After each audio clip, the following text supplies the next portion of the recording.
Hi everyone, Nasally Falsetto here, the internet's busiest music nerd, and it's time for a review of the new Everything record, Get to Heaven. Let's get this over here, because this makes sense. Everything is a UK music group, and I've been wanting to review their music for a little while now, specifically since their last full-length album, released in 2013, Arc. The singles on this record caught my ear. I thought they had a lot of potential, thought they sounded great, thought they were really catchy, had a really sort of fruity, eccentric flavor to them, but alas, I could not review this album for it wasn't really seeing a US release, which was kind of disappointing. It wasn't until recently that I actually realized I can stream this record on Spotify. I mean, finally. I was impressed with the fact that this band seemed like they had a pretty eclectic approach to pop music, pulling elements from pop music, of course, but also electronic music and rock music as well. It was kind of progressive in a sense and had a weird left field artsy flair, but was very immediate and earwormy. And there's some strong playing too in Everything's arsenal, especially coming from the very powerful rhythms and bustling percussion all over this record. And I think the band features some pretty powerful vocals as well, though they do have a really weird offbeat twang to them that I don't think is going to be for everybody. It's not going to be for everybody.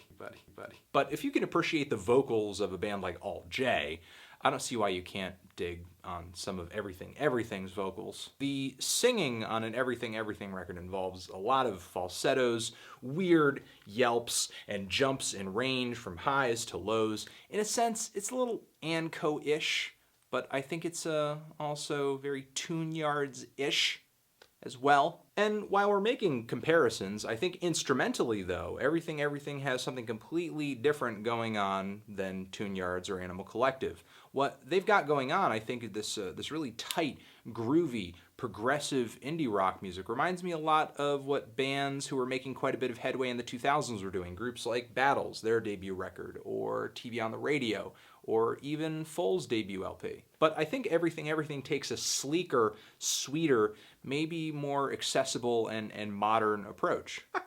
Not to put these guys above Battles, because I do love some Battles. Come out with a new record, please. Even though Everything can get a little weird and left field on this LP though, at its core this is a pop record with very bright, catchy, memorable melodies and hooks. The creative instrumentation and the kind of eccentric vocal style are just an added bonus. And the very punchy, clear, and heavy production as well is a nice touch. Maybe a little overcompressed at points, but every instrument is just super loud, super clear, very vivid. And I would actually say the songs are pretty fantastic as well. I mean, the first half of this record is an incredible run with the opening song To the Blade, which features this blazing theme melody played out on guitar right after the very vulnerable falsettos that kick the song off. Very sad, very moving. I love the fact that the vocal on this record can be so quirky but convey so much emotion as well. And I love the song Distant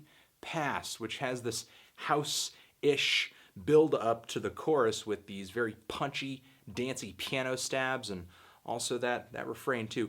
Bring me to the distant past. The title track on here is fantastic, features this irresistible groove, this kind of fruity island from the future instrumentation. The song Regret is great as well. Right from the get-go, the vocal hook on this track is just super, super memorable. Just hooks me right in. Regret, regret, boom, ba-da-ba-boom. Regret, regret. And the song Spring, Summer, Winter, Dread. Damn, they just keep bringing the heat. The I don't want to get older lyrics coming out of the refrain here. Very, again, some sad lyrics kind of coming out on this record. This is such a peppy record, especially on this song with the keyboards, but there's just a lot of sadness revealed in these lyrics. And I wouldn't say the album necessarily takes a nosedive past this point, but maybe things start getting a little mild with the song The Wheel. While I do like the very fluttering, colorful keyboards on the verses on this track and the really hard-hitting drum groove on this track too. I guess my gripe with this track really sits with the chorus, where I think for a moment the groove, the melody, the pushing, driving chords, the writing is just so basic that it just kind of feels like a lesser, more average band could have written it or delivered it, whereas up until this point, everything had been doing a really great job of balancing complexity, but also catchy. And for a band that is as overwhelming and colorful and as intricate as everything, I think oversimplifying things can make stuff a little mild, boring. And the kind of fizzled finish on this song isn't really that fantastic either, with the subdued, throbbing electronics and the just very sad, moaning vocals set against those. It, in a sense, kind of reminded me a little bit of The King of Limbs. But that might actually be a great thing for you if you really liked that record more than me, which was, basically everybody on the planet. Still, this very somber ending does glide into the very somber following track, Fortune 500. This is one of the moodier cuts on the record, but it does have a big climactic horn finish. It's a very patient, slow burner, and these two songs kind of create a lull in the album, but the band does bounce back with the song Blast Doors, and in a way, they really come back hard, super hard, to the point where I think maybe they overdo it a little bit with these very urgent, in-your-face, spoken word, almost rapped vocals on the verses, which trade off with maybe some of the most overbearing falsettos on the entire album. They're just so difficult to put into words. I mean, they are just so...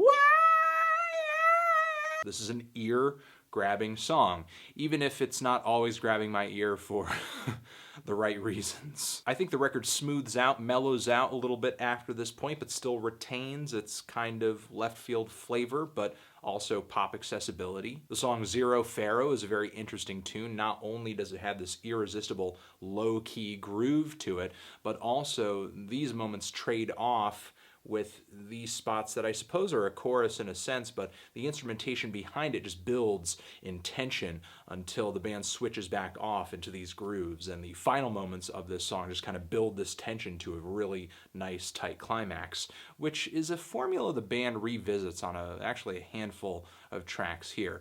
On the ending, too, they kind of love to incorporate these moments where they just draw these songs out into these little electronic odysseys with these pulsating beats and blossoming synthesizers.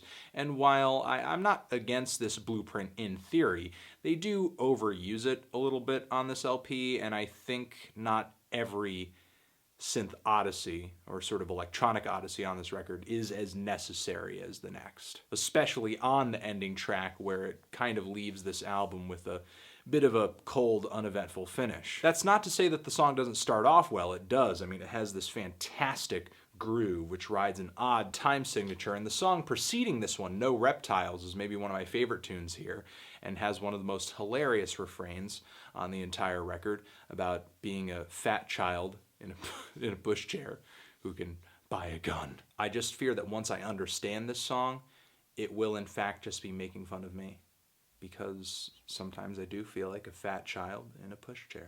And that is sort of this album in a nutshell. I think this record has a lot of good things going for it.